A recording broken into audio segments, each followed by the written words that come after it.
Hola a todos, ¿cómo están? Sean bienvenidos a un nuevo capítulo de Leones en Red. El día de hoy vamos a estar conversando con nuestro head coach Guillermo Frutos. Han pasado muchas cosas desde la última vez que conversamos con él. Empezó la liga, salimos campeones de la Copa Chile y ya superamos la primera fase de playoff. Y ahora lo último que ocurrió es que fue nombrado entrenador asistente de la selección española, donde va a estar representando a su país junto a Chus Mateo. Así que vamos a escuchar un poco lo que conversamos con Guillermo.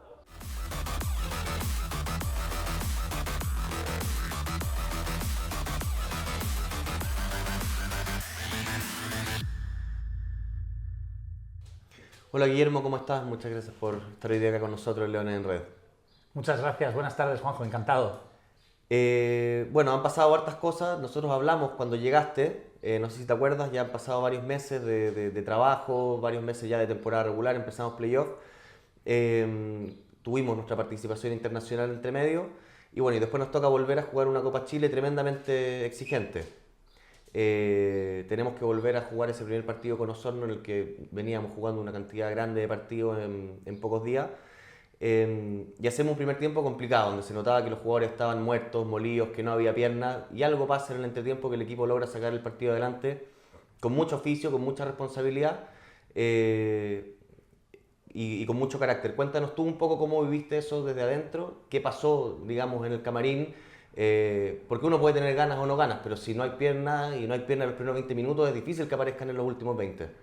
Sí, aparecieron, bueno, lo has descrito muy bien, Juanjo, aparecieron, yo creo que aparecieron competidores, que era, yo tengo la sensación de que era un poco parte de mi mandato aquí, ayudar al equipo a darle un empujón competitivo en momentos concretos, y eso fue lo que procuramos en la charla, en el descanso, en el vestuario. Hay cosas que se quedan en el vestuario, esto te lo dirán todos los jugadores, entrenadores, y ahí se van a quedar, pero te diré que fui positivo en la comunicación, que animé al equipo, les insistí en que nosotros trabajábamos para ganar esa segunda parte, que todo nuestro trabajo a lo largo del año, incluido los partidos de Liga Sudamericana e incluidos también los que se habían adelantado de Liga Chile anteriores a la Liga Sudamericana, nos tenían que servir para este momento de exigencia competitiva y de sobreponernos. Y creo que fuimos maduros, creo que lo que hubo fue competidores que entendieron los ritmos, que hicieron también de tripas corazón, sacaron fuerzas de flaqueza para que la cabeza mandara más que las piernas. Y bueno, acertamos en momentos concretos, metimos tiros importantes de jugadores con personalidad que dieron ese paso adelante. Creo que además tácticamente nos ordenamos un poco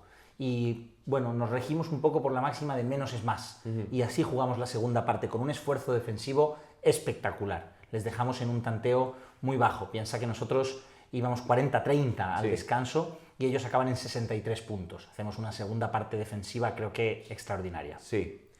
Y bueno, y el día siguiente había que jugar una final. Lo primero que te quiero preguntar es cómo se prepara esa final desde la previa, entendiendo también el desgaste que había y sobre todo también un desgaste, yo creo, psicológico, porque habíamos jugado, o sea, la cantidad de videos, la cantidad de entrenamientos de esos días, o sea, no solo está el cansancio físico, sino además el cansancio mental del jugador. Uno siempre quiere jugar la final y ganarla, pero al final, ¿cómo ustedes del cuerpo técnico tratan ese tipo de momentos para, bueno, para que al final salga lo mejor posible el partido? Nosotros hicimos un esfuerzo grande en mantenernos juntos. Parece una frase un poco vacía o un tópico de vestuario, no lo es. Nosotros cuando insistimos en que queremos estar juntos es precisamente en esos momentos en que necesitamos que el equipo se una en una comunicación constructiva, se una en un sacrificio colectivo, se una entendiendo que hay que disfrutar del esfuerzo, que es otro mensaje que hemos mandado mucho. Entonces ese es lo primero, esa es la primera manera de afrontar la final, acudiendo a nuestros resortes de comunicación, a nuestras consignas, que creemos que nos funcionan y que bueno, juntan al equipo y lo unen. Y después sintetizando mucho el scouting. Creo que, como tú muy bien dices, hay muchas veces que pesa más, yo creo, en un jugador el cansancio mental o cognitivo que el cansancio estrictamente físico.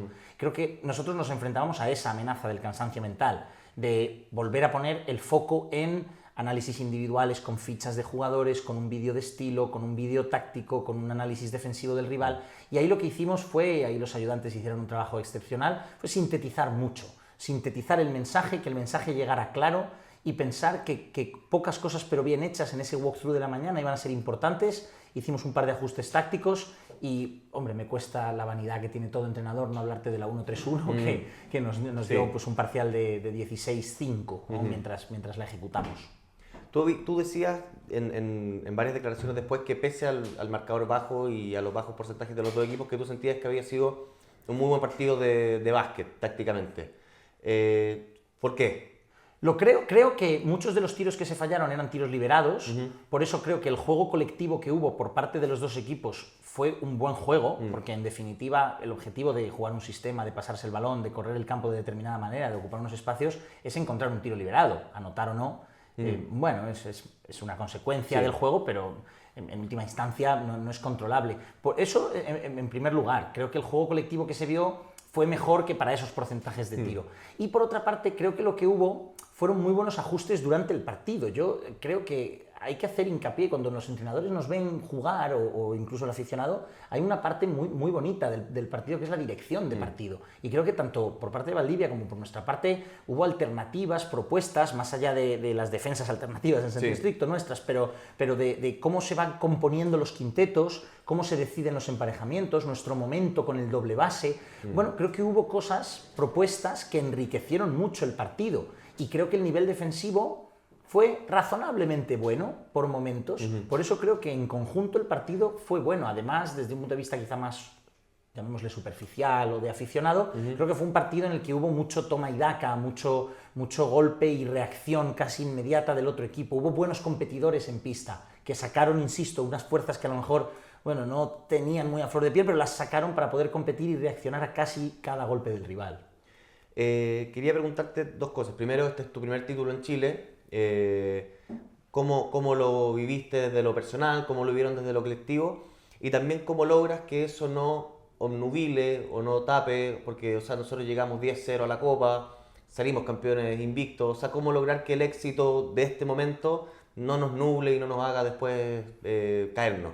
En el plano personal lo viví con una ilusión extraordinaria. De hecho, yo creo que tú y yo nos abrazamos, se ve en el vídeo, y yo creo que ahí se ve mi efusividad. Tengo que decirte, lo pongo a la altura quizá de mi primer título como profesional en el Real Madrid, porque este es mi primer título aquí en Chile como primer entrenador profesional, y eso es algo que no se olvida nunca. Entonces, no quiero hacerlo de menos, porque además es que eso me parece artificial en algunos casos. Claro. Y en otros casos es que sería muy insincero, porque a mí realmente me hace una ilusión tremenda y se me ve celebrarlo, no podría engañar a nadie, pero una ilusión tremenda porque además creo que jugar finales y ganar títulos puede pasar o puede no pasar, claro. Incluso con un plantel extraordinario como este, en una estructura de primer nivel como es la de Leones, pero se puede ganar o se puede no ganar. Y se puede. Yo cuando juego mi última final de Liga CB con el Madrid, lo disfruté mucho, la ganamos al Valencia, luego termina mi contrato allí, y la disfruté y la seguía saboreando después, claro. Porque piensas, a ver, ¿cuándo vuelves a ganar una Liga CB? ¿Cuándo vuelves a jugar una final? Sí. Porque ya el hecho de disputar una final, ese hormigueo de antes de una final, es incomparable y se disfruta mucho a los que nos gusta la competición, a los que nos alimentamos de la competición, de las energías de la competición. Entonces lo disfruté y lo sigo disfrutando. Por otra parte, creo que, como bien dices, no nos tiene que confundir. Esa euforia la controlamos yo creo que con la seriedad del día a día. Y sabiendo disfrutar. Creo que este vestuario y este equipo demostró que sabe celebrar, y eso es bueno también, eso lo hacen los equipos grandes, celebró y disfrutó, y yo recuerdo el entrenamiento de 3 días después de la final de Copa, en que todo el mundo tenía la misma cara y ya estaba pensando en los playoffs de la Liga Chery. Y así es como se hace, manteniendo ese mensaje. Y cuando alguien se aparta un poco de ese carril, volviendo a meterle en ese redil, que no ha hecho falta, la verdad, pero los jugadores son serios, son profesionales y ese día a día lo viven con intensidad. Supieron disfrutar y luego supieron volver a ponerse a trabajar. Sí, después viene la serie contra Puente Alto, termina 3-1 la serie, y es una serie que, los primeros 2 partidos los ganamos acá, pero partidos que se nos complican. Nosotros tuvimos 22 puntos, 24 puntos abajo del primero, el equipo también logra darlo vuelta sobre el último cuarto, y el segundo nos vamos a tiempo extra. Después, perdemos el tercero y ganamos el cuarto al final de manera holgada por un cuarto positivo. ¿Cuál es tu análisis general de la serie? ¿Crees que este equipo de Puente Alto es un equipo que quizás a nosotros nos complicaba especialmente por el estilo que manejan? Quizás, jugaron sin Jonivius, pero quizás con Jonivius, no sé si hubiera sido mejor o peor para nosotros, pero quizás ya les da una estructura que a nosotros quizás nos acomoda más. Pues voy a empezar por el final, si te parece, porque me parece que desde un punto de vista táctico es muy interesante lo que planteas. Yo creo que con Jonivius pierden 15 puntos, 14 rebotes por partido, a lo mejor más anotación incluso, él estaba en línea ascendente, y parece frívolo decir que eso no es un problema. Claro. Es un problema para ellos, seguro, es una de sus fichas extranjeras, pero te diré que les convierte en más previsibles Jonivius. Y nosotros creo que hemos tenido alguna vía de agua en algunos momentos en la serie, precisamente para emparejar con un jugador que hacía las veces del 5 o del 4 en un sistema poco estructurado, y eso nos ha dado problemas. Hemos tenido que encontrar soluciones tácticas, también individuales. Los jugadores han ido aprendiendo durante la serie, como siempre pasa en un playoff, para poder sacarla adelante.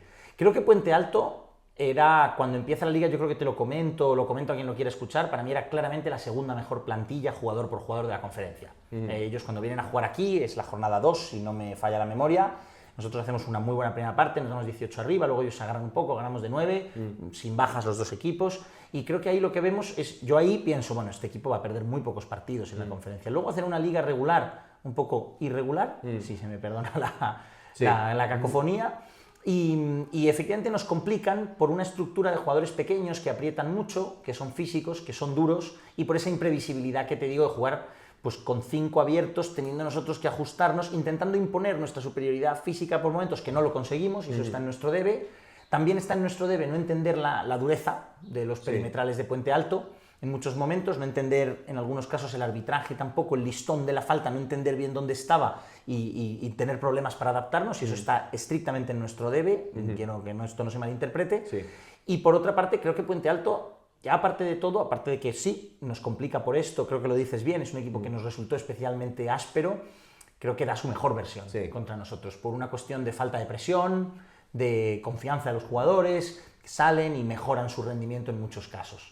Creo que aún así lo que hacemos hay que ponerlo en valor. Creo que nosotros, la remontada del primer partido y ganar en la prórroga, creo que el cuarto de ese segundo partido es el ejemplo perfecto de lo que te digo. Creo que ellos dan su mejor versión. Nosotros nos ponemos 8 arriba, a falta de 6 minutos. Yo ahí tenía la sensación de que lo podíamos romper y no lo rompemos. Ellos se agarran y hay un momento de 4 triples seguidos, yo creo, 2 nuestros, 2 de ellos, en los que no se caen. Y vamos a la prórroga y lo sacamos. Creo que dice mucho de ellos, de su mejor versión, como te digo, y sacamos su mejor versión. Y creo que nosotros también tuvimos mucho carácter y mucha personalidad. No olvidemos que es la única serie que no se ha resuelto en 5 partidos. Claro, sí. Y bueno, ayer creo que fue que se anuncia finalmente algo que imagino que tú ya sabías hace tiempo, que es que va a ser el asistente de Chus Mateo en la selección de España. Primero, ¿cómo recibes tú? Me imagino que hace tiempo ya que había conversaciones, o quizás desde el momento en que Chus Mateo sonaba para la selección española, tú ya pensabas que podía existir la posibilidad de que te vieras en este escenario, pero ¿cómo te sientes ahora que se confirma? Me siento con mucha ilusión, la verdad, con una ilusión difícil de expresar con palabras, porque yo creo que representar a tu país con lo que eso implica, sin que esto sea un discurso patriotero, fácil. Claro. Yo me he formado como entrenador en España, me he criado viendo a grandes generaciones de jugadores españoles. Yo tenía 15 años cuando España gana su primer mundial en 2006.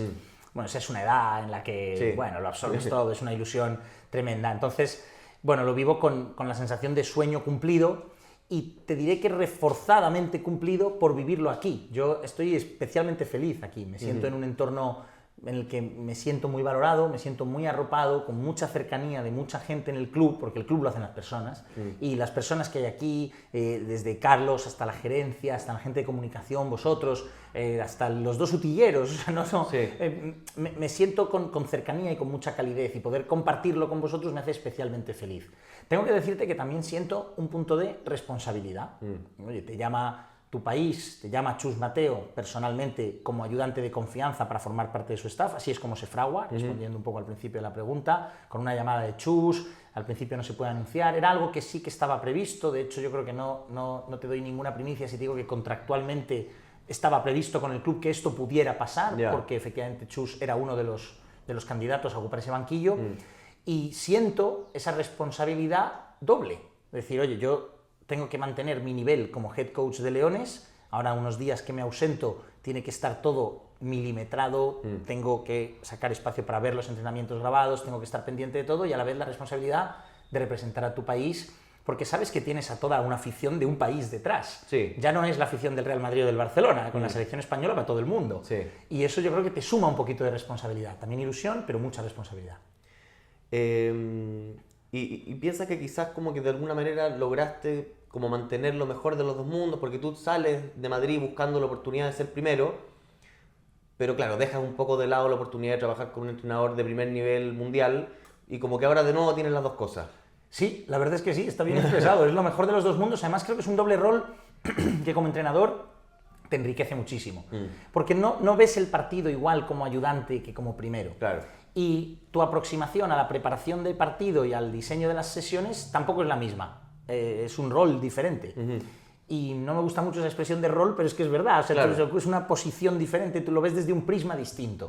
Y eso es muy enriquecedor. Creo que es muy enriquecedor que yo sea head coach aquí para la selección española, creo que lo es en términos de gestión del grupo, cuando tenga que dirigir ejercicios concretos o llevar la técnica individual de interiores, que es una de mis responsabilidades en la selección, y creo que es también muy enriquecedor para Leones, y quiero pensar que para el baloncesto chileno en su conjunto, que yo tenga esa visión pues, europea de estar otra vez pues, en una reunión de entrenadores con Chus Mateo, con Paco Redondo, con entrenadores de primerísimo nivel, bueno, cambiando impresiones para tomar decisiones sobre un plan de partido con una selección como la española. Entonces, la verdad es que yo no lo habría descrito mejor, es lo mejor de los dos mundos. Y hacerlo compatible, para mí es ya ese sueño un poco redondo, algo que por otra parte es perfectamente compatible, pero el hecho de que lo sea me produce una felicidad inmensa. También está un poco la presión de la selección española de tomar un equipo que fue campeón del mundo, que fue medallista olímpico, pero que también de alguna manera está en una transición y está en un cambio generacional. ¿Cómo se toman esta misión ustedes, al final de tratar de estar siempre compitiendo al mejor nivel, pero con otros jugadores que no son Pau Gasol, Marc Gasol? Pues verás, creo que la propia federación ha mandado un mensaje de confianza en el medio-largo plazo, firmando a Chus un contrato de larga duración, transmitiendo que hay jugadores jóvenes que vienen empujando fuerte y que pueden tener momentos de presente muy brillantes, pero que el competidor no se hace de la noche a la mañana. Creo que los mensajes que manda la federación, Elisa Aguilar en concreto, son muy buenos. Son mensajes muy buenos, con muy buena pedagogía para entender que nosotros tenemos que encontrar un buen equilibrio entre rendir en el corto plazo y clasificar al equipo para el Mundial, eso es seguro, empezando por ganar a Dinamarca en Copenhague el día 27 de noviembre, eso es seguro, y a la vez saber que hay que construir una nueva generación de ganadores y de competidores. Yo creo que con ese equilibrio, transmitido bien a la plantilla, con buenos mensajes como los que está mandando la propia federación, haciéndonos eco de esos mensajes de la federación, creo que estamos poniendo unas buenas bases. A la vez, creo que el mensaje que hay que mandarle a la afición es que nosotros somos ambiciosos. O sea, que nosotros llevamos la mejor lista posible, como dijo Chus el otro día en rueda de prensa cuando lo anunció en Tenerife, y que estos son muy buenos jugadores. O sea, ya no hay que, yo creo que, bueno, celebrar a Pau y olvidarse un poco de Pau. Quiero decirte que ahora ya la realidad es otra, es la que es diferente, y es una fantástica realidad, un fantástico presente el que tenemos y un muy esperanzador futuro. Bueno, viene Dinamarca, Georgia. ¿Cómo ven estos partidos? Sin entrar, obviamente, en lo que no se puede decir naturalmente, pero ¿cómo los ven? Abiertos. Es curiosa también la diferencia entre club y selección. Una selección no entrena durante el año mucho, entonces ahí sí hay que ir a conceptos claros, hay que acotar un poco el playbook, y también te enfrentas a equipos con un playbook muy acotado, en el que quizá el scouting individual cobra más relevancia, entender al jugador y no dejar de entender el colectivo, pero quizá el colectivo pierde algo de trascendencia en el análisis del rival en favor del análisis más estrictamente del jugador, propiamente dicho, de sus características individuales. Y a la vez, bueno, sabiendo que vamos a necesitar ser compactos, que vamos a necesitar tener unas buenas bases y cuidar los básicos en estos partidos en los que los preparas con 3 sesiones, 4, 5 sesiones de entrenamiento, hay que cuidar los básicos, no es momento de grandes sofisticaciones. Sí. Y bueno, te vas a ausentar 10 días, no solo la liga para, obviamente, en este tipo de ventanas. Muchas veces estos parones o ayudan a los equipos o les perjudican. Muchas veces quizás si los equipos vienen en malos momentos, un parón puede ser bueno para reestructurar, para trabajar cosas, pero a veces si el equipo viene en una buena racha, quizás es mejor no pararlo. Nosotros igual también venimos de una exigencia de hartos meses. ¿Cómo crees tú que a nuestro equipo cómo va a afrontar este parón? Me imagino que obviamente si va bien o mal va acompañado del trabajo del día a día, pero ¿cómo crees que va a ser? Creo que al equipo un pequeño oasis de exigencia competitiva le viene bien. Creo que el equipo ha competido mucho y creo que hay veces que el jugador puede llegar a un punto de saturación, y yo creo que hay que ser empáticos con los jugadores sin perder ni en la más mínima exigencia. Yo siempre lo digo, que la exigencia aquí es máxima. Pero es verdad que creo que estábamos en un momento en el que un pequeño oasis de no ver un partido en 2 días, no verlo en el calendario, no verlo en el entrenamiento, porque se nota la tensión en el vestuario, en el entrenamiento de un partido, tensión buena, pero es tensión que genera carga física y cognitiva, como hablábamos antes. Yo creo que nos viene bien ese pequeño parón. Quizás son demasiados días, pero eso no se elige, claro. Eso es lo que dura la ventana. Quizá algún día menos nos podría haber beneficiado. También creo que la normalidad y la cercanía y la confianza con la que Carlos y todo el club afronta esto, en mi salida estos días, denota la confianza que hay en los entrenadores ayudantes, y eso es bueno. Yo creo que al equipo un poco de oasis competitivo le viene bien, recuperar alguna sensación, poder volver a ese trabajo que hemos hecho mucho al principio del año de técnica individual por posiciones, por ejemplo, poder hacerlo al principio de los entrenamientos, porque no tenemos esa exigencia de el scouting, los conceptos en el 4x4, o sea, nuestra estructura de entrenamientos competitivos es muy distinta a entrenamientos en los que no hay un partido inmediatamente. No en términos de exigencia, insisto, pero sí en términos de cuánto de analítico hay, cuánto de global. Bueno, una sesión se diseña de otra manera. Y entonces yo creo que eso le puede venir bien al equipo.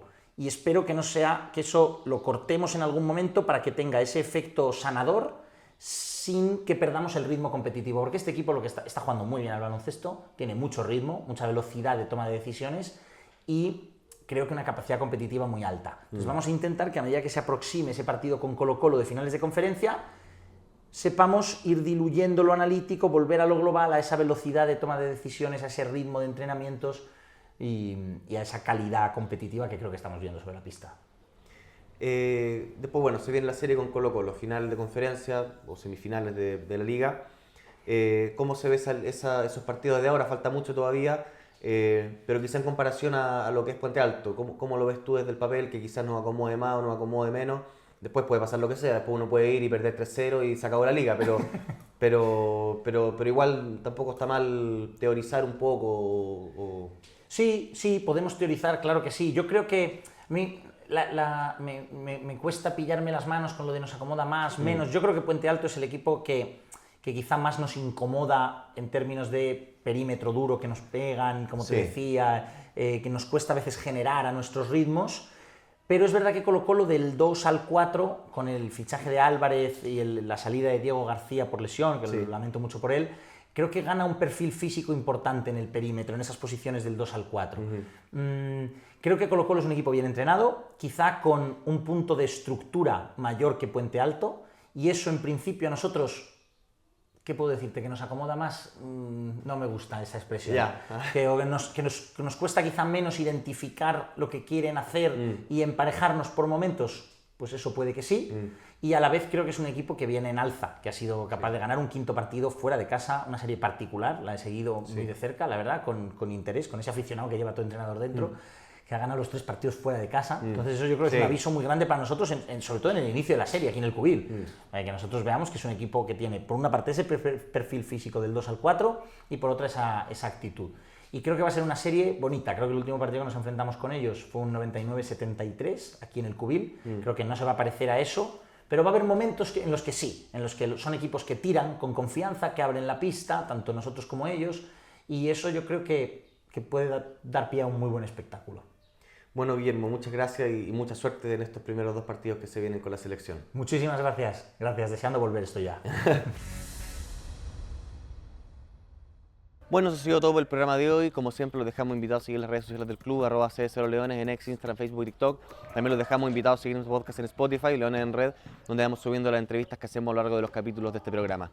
Y bueno, ya nos estamos aproximando al final de tanto la Liga Nacional Femenina como esta Liga de Transición. Estamos ya en este periodo rico del año donde ya cada partido es importante, donde en cada partido está jugando algo.